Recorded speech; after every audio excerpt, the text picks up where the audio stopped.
Good morning. Uh,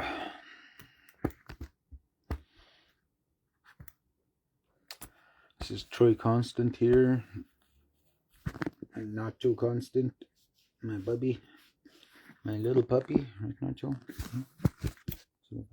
Morning. Anyways,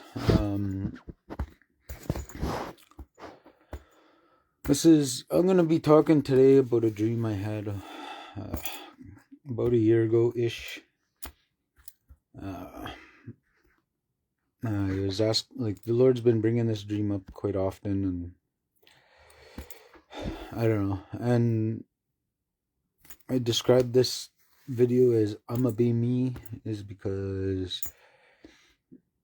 I can't be anyone else. I can't be a preacher on YouTube. I can't be that favorite person who talks about God on your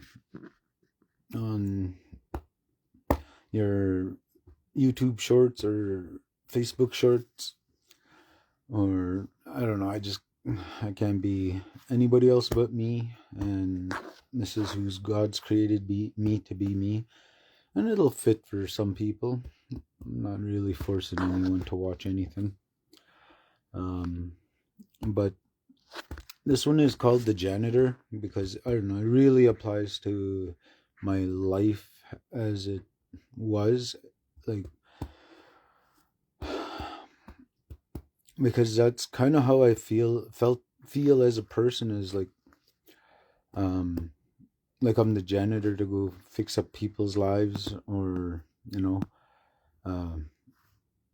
do the garbage that nobody else wants to do, like throw away the garbage, or get things out of the way that no one is in any way willing to do. uh, I haven't got into the dream yet, but Lord, I want to pray over this connection to YouTube or to Facebook, and pray over, that I only repeat what you showed me in the dream and what you interpreted to me as in the end, and that the right people will hear this and see this and understand it. For if you have eyes to hear and eyes to hear, yeah, so you have eyes to hear. There's a lot of people out there don't even see what is in front of them, so maybe their eyes will hear what's in front of them. But what I need to say now is just the dream itself. In this dream, I was in a very sophisticated facility. There was something being built, and I can't describe most of it, but in the dream I was there for years, and I applied as, like, this is a place for geniuses, where geniuses work, like people from all over the world collected, like the smartest people on earth worked here. Biologists, not Scientology. I meant scientists of all kinds, and all these people were running all different sorts of tests and whatnot. A lot of people, like, would show up for a little bit, do their experiments, and leave, and I would be there cleaning up their mess and whatnot. But also, when they were working there, I would, I just walk around with my mop and broom, and I would interact with these people. I would, talk with them, and get to know what they're working on, and over time of cleaning up for people. In the moment, I would, like, just try. I would gain an understanding from each one of these scientists that would show up, or these random people that would come down. And what happened there, like, all of a sudden, all these people started to not show up no more. Um, the facility was, I don't know, like as a janitor, it was easier to clean up now because there just wasn't so many people showing up. Um, and what happened is the owner, the main person who like ran the place, paid for everything. He was retiring, and then shortly after, like, so he was retiring. He knew he was gonna retire, but more so, he knew he was gonna die soon. So what happened is, he started to close down shop, and people, uh, people quit showing up because there's gonna be nobody to run this thing anymore, and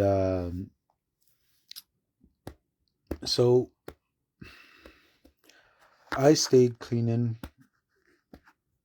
even though there wasn't much to do anymore. I was the maintenance guy. I would do everything that was asked of me. A light bulb was out, I'd go change it.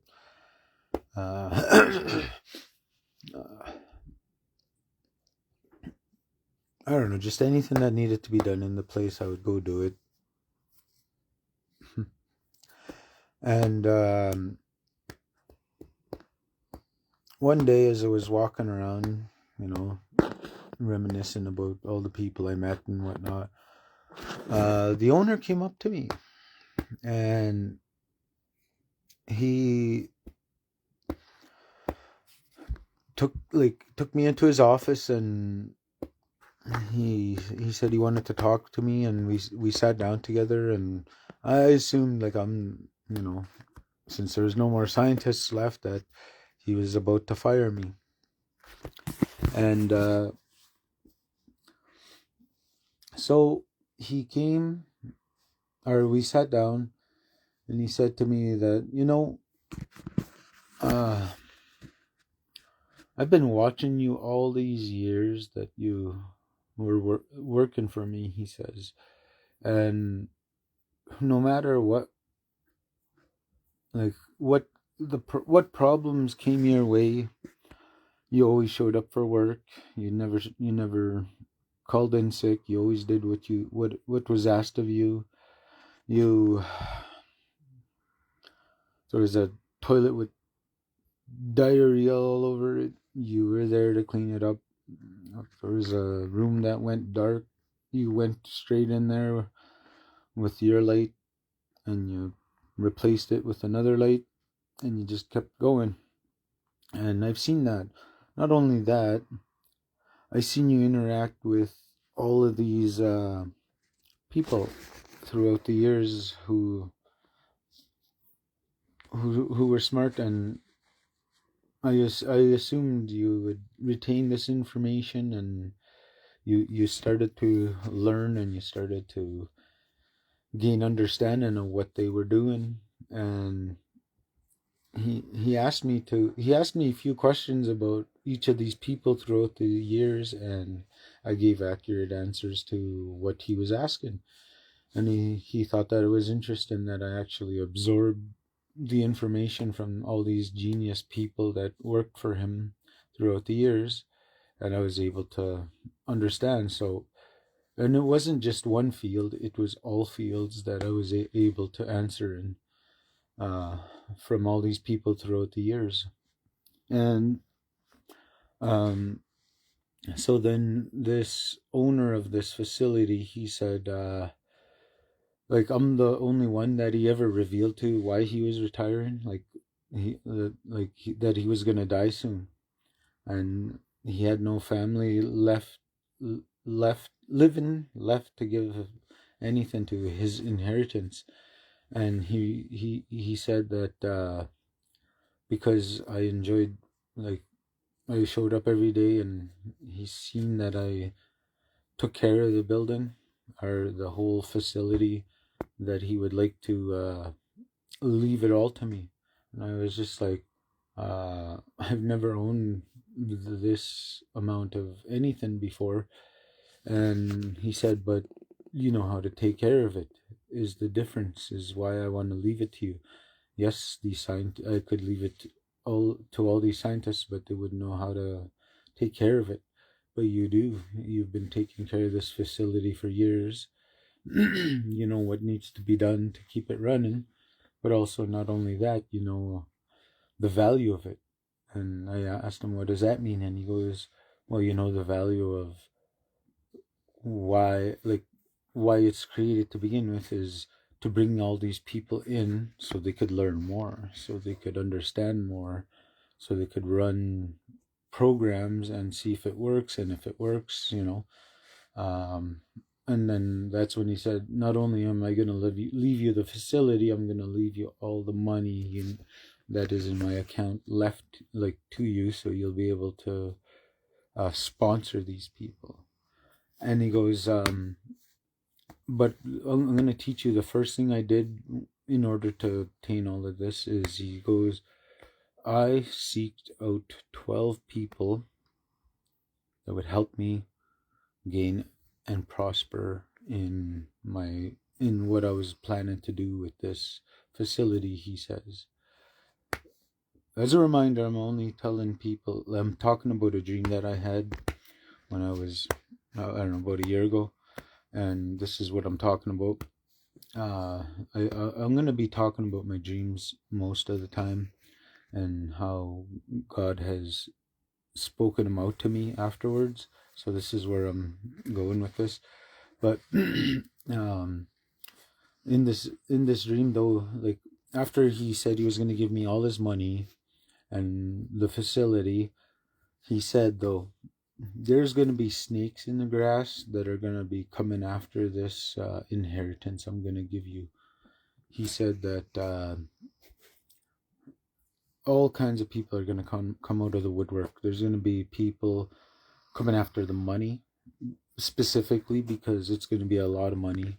And some are going to claim to be my nephew, my brother, my sister, even my mom, he said. Or he said just a whole whack of people that think they deserve this inheritance more than you do.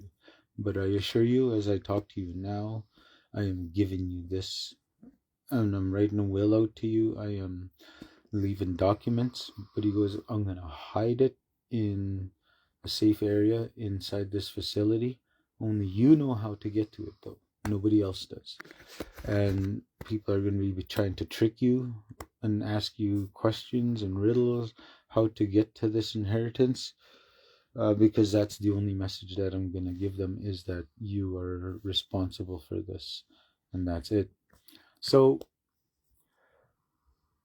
he left me, and he retired, and he said that I'm the one who has to continue taking care of the place until I find the will to prove that the inheritance is mine, that the money comes to me.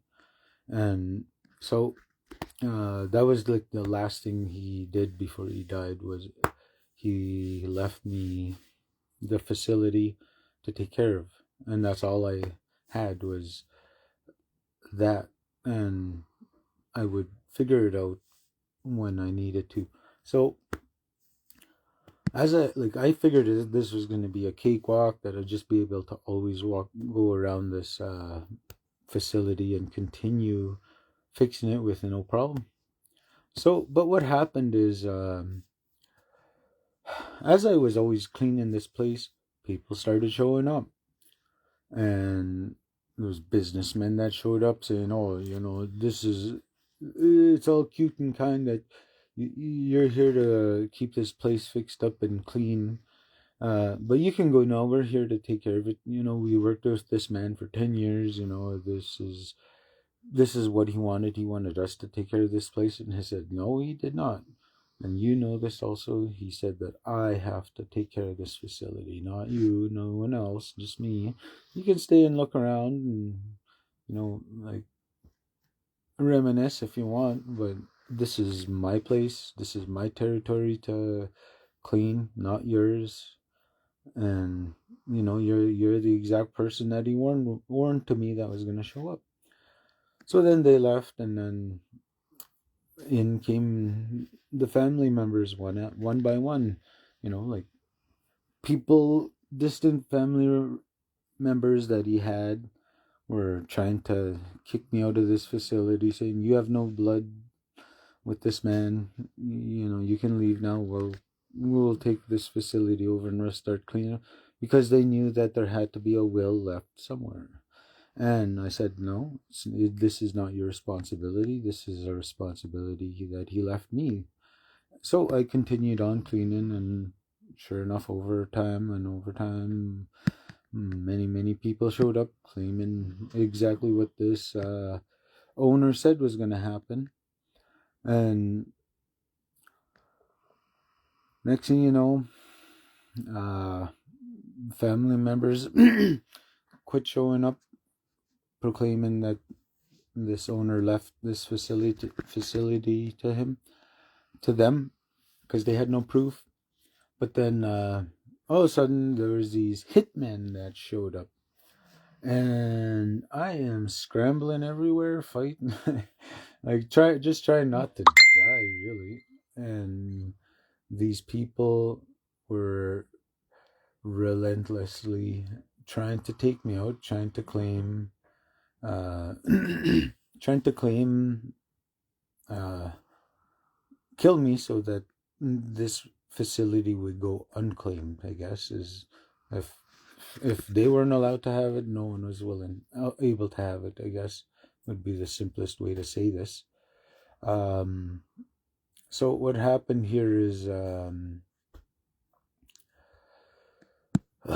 as I was fighting for my life, I remember some keywords that this in our last conversation that me and this man had, and what came to was he said that he seen me in certain places at certain times in order to, like, so I did that. Like, even though I was being chased by these people and they're all trying to kill me, uh I would go to these rooms where he seen me, and like where he said he seen me talking to a person, and above each room, like one room was for like chemical reactions and stuff like that, but there's a number above the door, and uh let's say it was like room 21.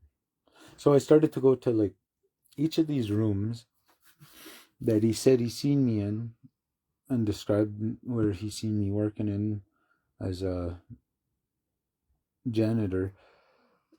And I put it together that he gave me the pin code to the safe where the will was. And I was just like, and even though I was still getting shot at, and these people are trying to kill me, I made my way to his office, and I went into where his safe was, and I entered the code in the correct way.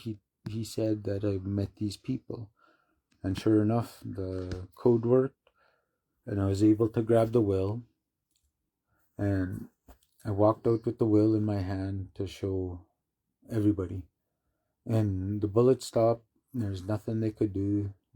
I claimed my land. I claimed the bank account. I claimed everything.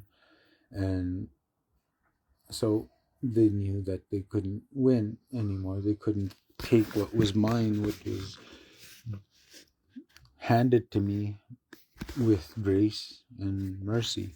I didn't have the skills. I didn't have anything really. But this man seen that I needed, like I alone had the will and determination to run this facility, so he gave it to me willingly. And I did what he asked me to do. Was after I was recognized as the real owner of this entitlement land, and everything in this place. What I like First thing I did is what he asked me to do was, or he said he had to do, was he had to look for 12 people to pour into, to donate to give them the opportunity to grow the way I grew in the facility. I went from janitor to owner. I went from the tail to the head. And what happened is, so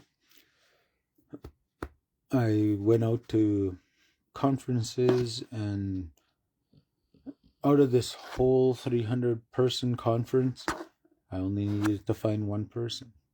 And I found the most brilliant person in each of these conferences, 12 conferences that I went to. 1 out of 300, 1 out of 300, 1 out of 300. And then I offered them unlimited resources to do whatever they wanted in God's will. And so they all agreed. I got all 12 of these people, and there was a lot of people that doubted even the fact that I was able to, and they thought I was stupid for wasting that old man's money that left me this inheritance. And I was just like, it doesn't even matter. I'm just doing what he asked me to do. I didn't even deviate at all from any of it, even though it looked like that to many and most. But it was okay. I was just doing whatever I was told to do with the money. And so what I did was, like, as I was looking for these people, I was also preparing the facility for kind of just like anything. And it was kind of like a biosphere, I guess. And that's what the facility was. It was an unfinished biosphere, but when I got the money, I started to invest it into the biosphere and finish the completion of it, and which is what I did. And as soon as it was done, all 12 of these people came to me, and I sat in the big man's office, and I think it was like 4 years that went by, and I just kind of release these people into the biosphere and let them do whatever they wanted. They're allowed to hire interns and do whatever, run their own area as much as they wanted, or as less as they wanted. But regardless, I wasn't there to babysit them. I wasn't I didn't they were so smart they could just do their own work and just be okay, as long as they had the, I don't know, funds to do whatever they wanted. So after 4 years of just leaving them alone and letting their imaginations run wild at their own discretion, I went in there. I went into the biosphere and to see how each of them were doing. And there was this one girl. I don't even know how to explain it. She just loved plants. She loved to grow plants. And what she did is she designed, she grew a house made out of, I don't know, like a vine, but it was more wood than vine, but it grew as fast as a vine. Those people that have vines in their house and they grow all across the wall. It was like that, but it was almost like a house, like a tree fort. And it was so heat regulating, like air conditioned, like everything. And yeah, she just kind of lived in it, and I was just like, wow, this is really cool to see a house made out of a root or a seed and then turned into a house. It was one of the coolest places. And I think she had some bioluminescent feature to it, so at night it would just light up itself. I don't know, it had something to do with photosynthesis, but she could turn it off and on too, which was, I don't know how she did it, but it was just amazing to look at. I was just like, wow, that's just nothing I could imagine that could ever exist, really. And because she was allowed the freedom to do whatever she wanted with her time, and that's just what she came up with. So what happened is, I went to the next person, and Uh, I think they love bugs or something, and they were getting bugs to work together. I don't know how they did it, but uh, it was just a mixture. I can't. I don't know. That one is really hard to explain, but these bugs were working together to build things that no regular people could even come up with. And each of these 12 people had something to offer, which is all different in different areas. And I was walking around thinking to the old man, like thanking him for even including me in like his plan, his vision of what he thought like the business was going to be, and that I thought it was awesome that I was there, that he saw potential in me as a janitor to become the owner also like he was. And but that was the dream basically. It was me seeing, I can't really reveal too much of the what the other people were doing, but uh I don't know, it's just for their protection, I suppose. But I want to just talk about what God told me the dream was also. uh it's kind of self-explanatory for most part of it. um how God's what God said to me is like, uh that I've been the janitor for most situations that most people don't even want to go into, like from a church, let's say. They don't want to go into the lowest of low places and go help people in the street because they're dirty or they still get sworn at. They're scared, they might get high. I don't know, it doesn't make sense there, but I've been willing to go to the places no one else has. Uh, be that person who brings a light into a dark room, to add a light there, add a seed, and for that seed to grow its own light. And and that's what that has been for me. Is God, I believe God sees me as that janitor to head into places that nobody else would dare to go, to clean up that diarrhea that in that washroom somebody couldn't hold it in. um Maybe that person who kept puking, and nobody understood why he was puking, is because he was having a heat stroke, and God had a purpose for him, but no one else would go in, even though he was surrounded by people. The only thing is that God didn't send them. God sent the janitor in, and that janitor ended up saving your life because he had an understanding of what heat stroke was. And many, many other things that happen in life. um,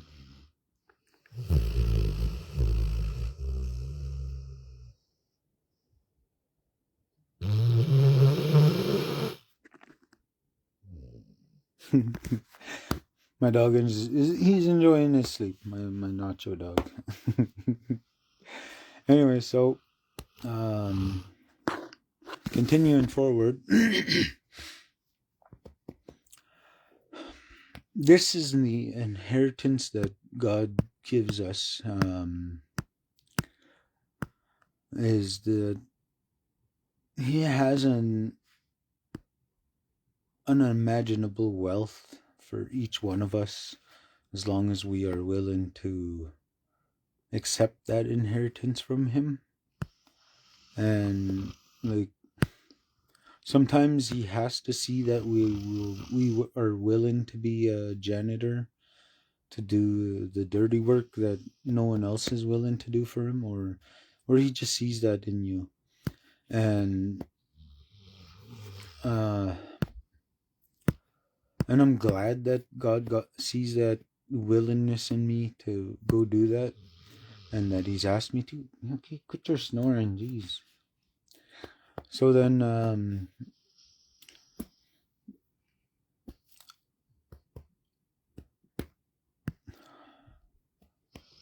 I'm just grateful that, you know,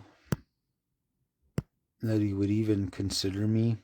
Like, I myself don't feel worthy. Like, I've had that janitor mentality my whole life, just that, like, I'm only here to pick up everybody's garbage and just stay there.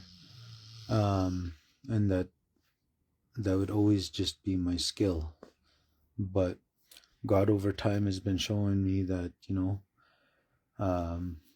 like all those people that I've learned from, all those great people that I gained information from throughout all the years, that it added up to something, that it gave me the skills I needed to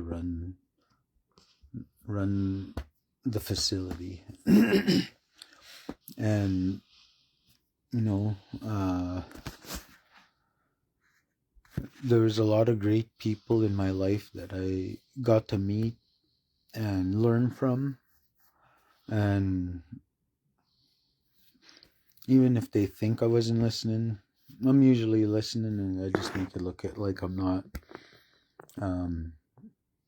And that was the thing, is I became able to multitask things, and because I had no choice in some areas. But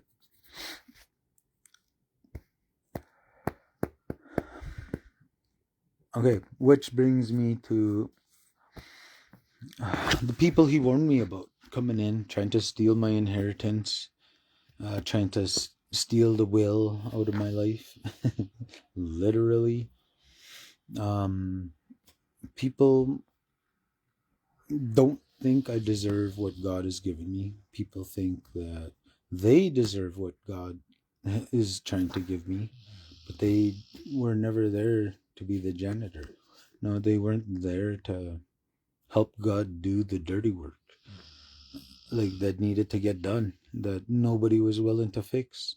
And in the end, God made His choice of who He's going to raise up and who He isn't. And, you know, those people needed to, you know, do what they were asked to do, and they just didn't. So God asked somebody else to come in and do it, and they did it, and they deserve the payment for it, you know. And but then in the end, just like the people that came after me in the dream with guns and stuff like that, and those kind of people kind of entered my life, where they forcefully tried to take what God was trying to, like, what God gave me. And, you know, like, I could have just stood there and just let them shoot me and take me out, but in my mind, I was just like, no, I gotta continue take care in this place. I can't just give up. I have to keep moving forward. And that's why I kind of have Matthew 5:4 up there, is because it says, "Blessed are those who mourn." And after the past years I've had, like, I've been mourning. Lost a couple brothers, lost my wife, you know, got my puppy, anyways,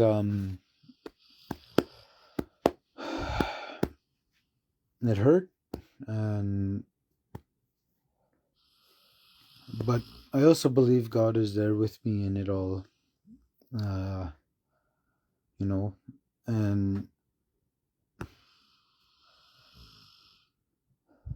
I still got more to lose, but it's like I have to give it up myself in order for it to come through. And, you know, I believe God in God's plans for my life, I thank Him for the situations I go through, the pain I go through, because all of it created who I am. I wouldn't be as compassionate of a person as I am, if I didn't go through a lot of the painful things I went through. Uh, some people think I lack empathy because I don't care if a TV gets broken, or a car gets dented, or a bumper gets hit. Yeah, I care, but I just don't put dire faith in it, because I know it can be replaced and or doesn't need to be replaced. Um, but there are things we should mourn, and there's things that we shouldn't mourn. And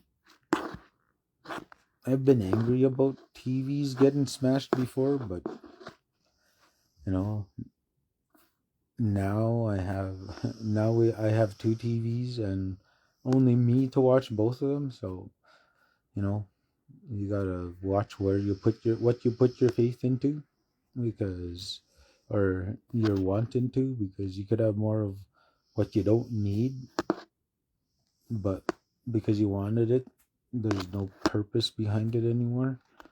And that's kind of what that's about. So I'll probably end up giving a TV away because I don't need to. I'm not a chameleon where one eye I'll just look this way and I can sit there watching both TVs. But there are a lot of chameleons out there, especially in church.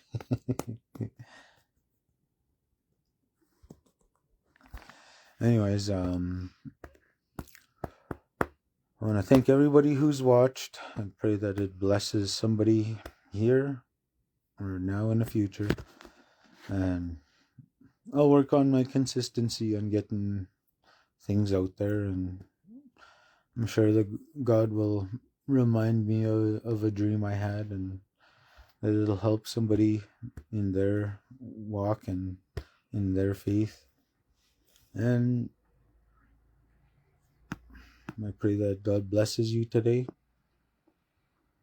and hears every word you're saying, every tear you're crying, every person you miss. In Jesus' name, amen.